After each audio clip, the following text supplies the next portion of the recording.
Kenya is a private company ya two main shareholders.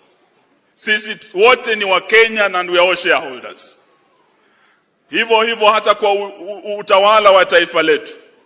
For 60 years, the presidency of this country, mukiangalia historia, has been a preserve of the two main shareholders.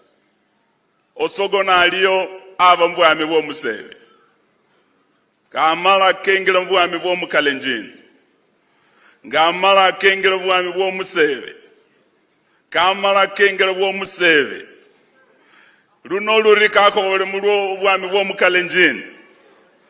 Ese mbareva luno valuya vamayi muliano. Vamayi valuya somnyamwevula president ta. Vamayi valuya munyala na mwesa munyala. Kavali munyala, mimi pale sikubaliane na mheshimiwa Musalia na mheshimiwa Weta, ni kusema ya kwamba William Ruto is a political giant. He's unbeatable, tumuachie tu. 2027 tumuachie. 2032 tuache sasa yule Gachagua aingie.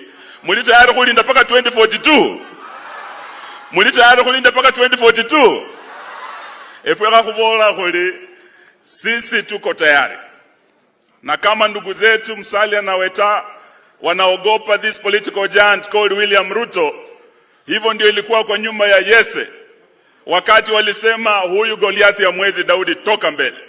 Daudi kakasema kama nyinyi mmeogopa Goliathi, mtoke mbele, mimi nionane na huyu Goliathi. Si mnajua matokeo? Si mnajua matokeo?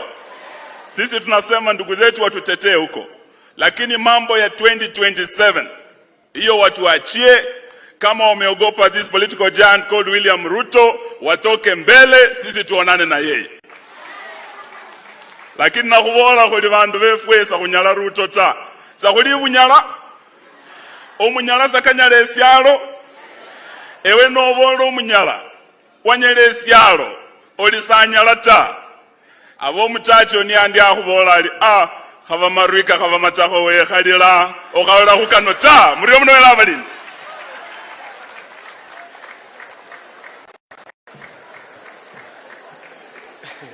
Asante sana Waziri Eugene Wamalwa.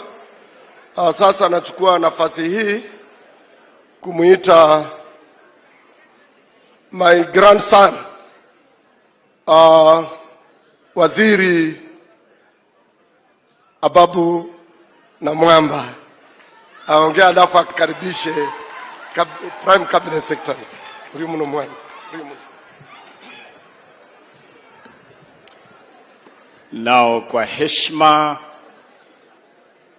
wacha nitambue Father Idodi, Father Ubingo na uongozi wa kanisa ambao unajitayarisha kusimamia hii harusi ya mwisho.